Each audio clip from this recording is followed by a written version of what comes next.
Act 1. Interior Engineering. The hum of engineering fills the air as workers in the background go about their business. Geordie and Data face each other, seated. Geordie: Where are they? We can't pick up anything on the sensors. Data: Lore eludes us, but there is a way to find Law. Geordie: How? Data: Law's program is in my brain, so I can receive her emotions.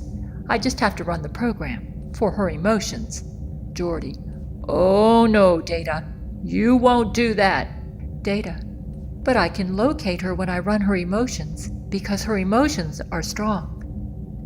Geordie: But wouldn't you experience Law's emotions if you do this? Data: Yes, and Law's emotions did cause her to die. Or at least, I thought she died, until Geordie: There has to be another way to find Law. Interior Ready Room. At his Ready Room table, Picard speaks to Admiral Roberta Lansing on his view screen. Picard: Why can't you reveal the location of the android Law? Admiral Lansing: That's Admiral Haftel's jurisdiction, not mine. Picard: But you're the commander of Starfleet. Admiral Lansing: I must use proper legal channels. Law is legally the property of Starfleet Research. Picard, thoughtful: I thought we already resolved what constitutes property with androids with Data. Do we have to go through this again? Admiral Lansing: Try to convince Admiral Haftel that she belongs to Data, because Data's not considered property. You'll go through a long, drawn-out process if you can't do this.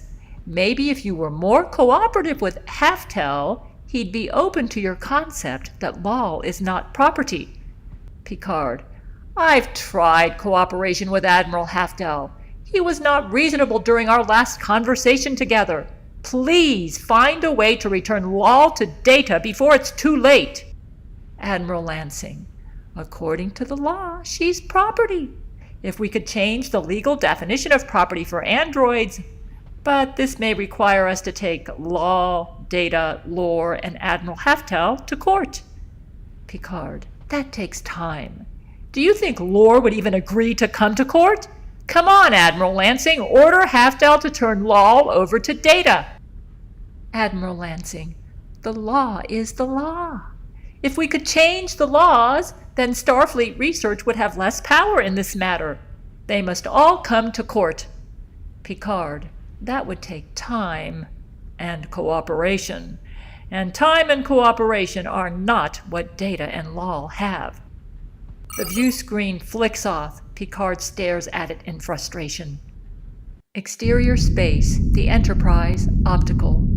The Enterprise cruises through space beside a planet. Data voiceover.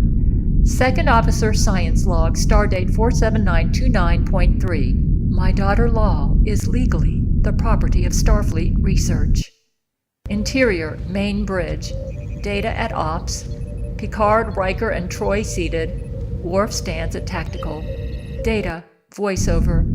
However, I feel it is my responsibility to ensure her safety to the best of my ability. Lore reappears on the main viewer. Lore, looking disgusted. All your daughter says is, I love you, Father. Data: How did you reactivate her? Lore: Admiral Haftel, the head of Starfleet Research, a brilliant human, told me I could have Law.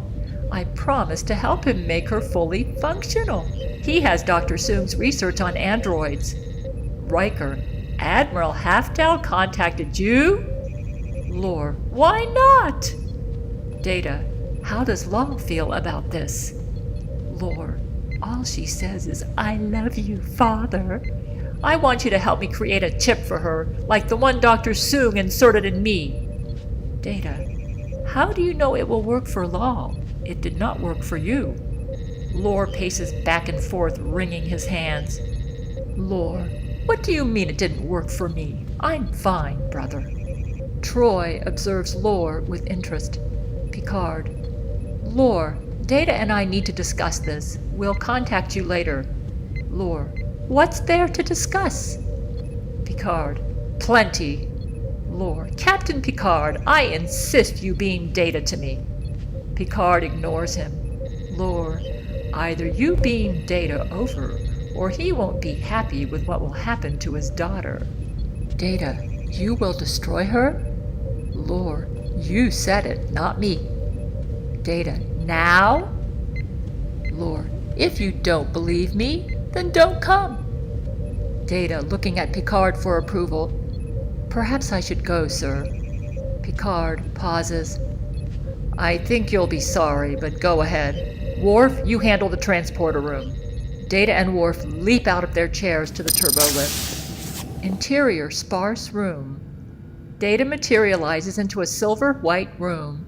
Lore, in mahogany pants, dirty and frayed, wears a rust-colored ribbed turtleneck draped with a mahogany tunic.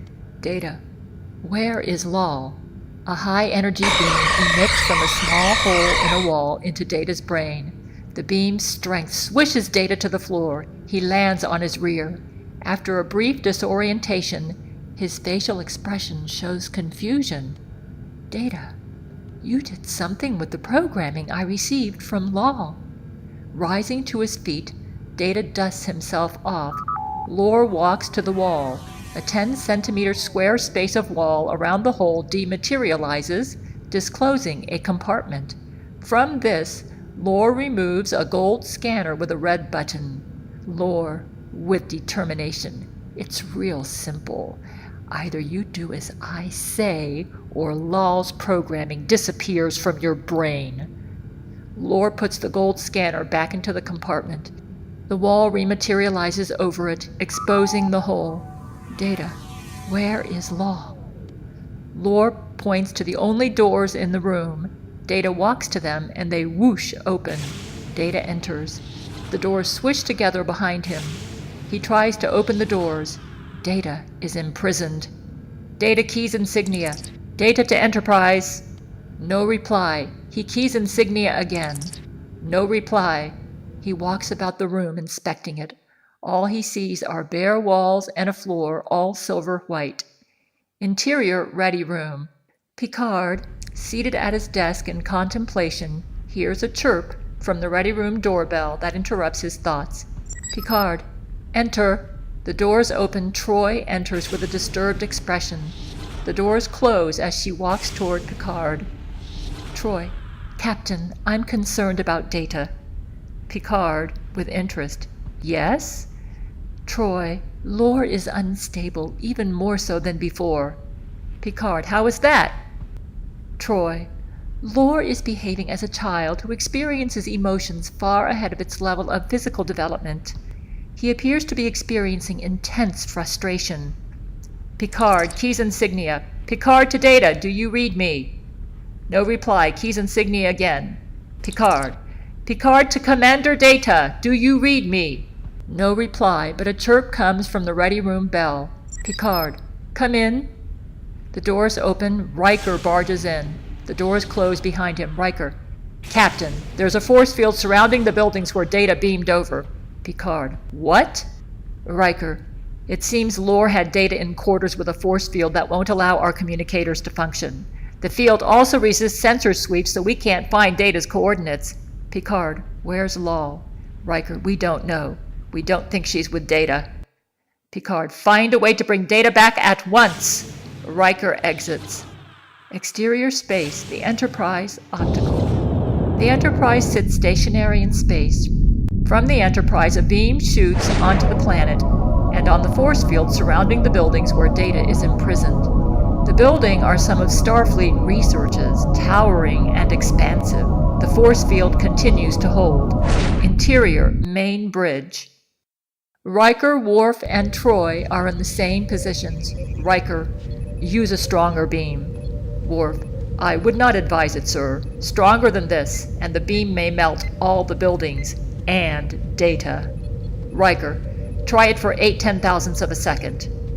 Worf, the buildings may not withstand this beam, even for that short a time.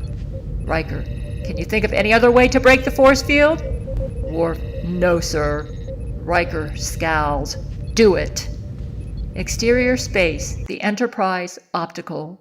A very thick beam from the Enterprise hits the force field surrounding the buildings. It has the appearance of lightning when it hits. The force field zaps off. Interior main bridge. Worf operates controls with Fury from tactical on the main bridge. Interior transporter room optical. Data rematerializes onto the pad in the transporter room as O'Brien operates the control console. Data. Lore locked me in a room where I could not use my communicator. O'Brien. It was a close one, sir. I wasn't sure if you'd survive the beam used to break the force field. We couldn't locate your coordinates until they broke down the field. Data acknowledges O'Brien and exits. Interior, Admiral's Research Room, Station 1. The sound of background workers at Admiral Haftel's Research Room, Station 1 is heard. Lore stares into Lol's face, seated across from her. Her eyes begin to open and meet his gaze. Lore, I relish the day when you'll be my companion. I have to make you fully functional first.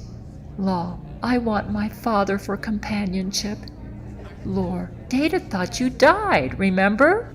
Lol, you have not told him about me? Lore almost cries. You didn't hear. Data died in a Klingon war while fighting for the Federation. I miss him. That's why I need you. Lol freezes with an expression of despair. With steely determination in his eyes, Lore clenches his teeth. He grasps Lol's hand from her one attached arm and places it between his own hands. His eyes soften as he observes the hand. And then he drops the soft, beaten hand, as if it was poison. His face twitches, his hands tremble.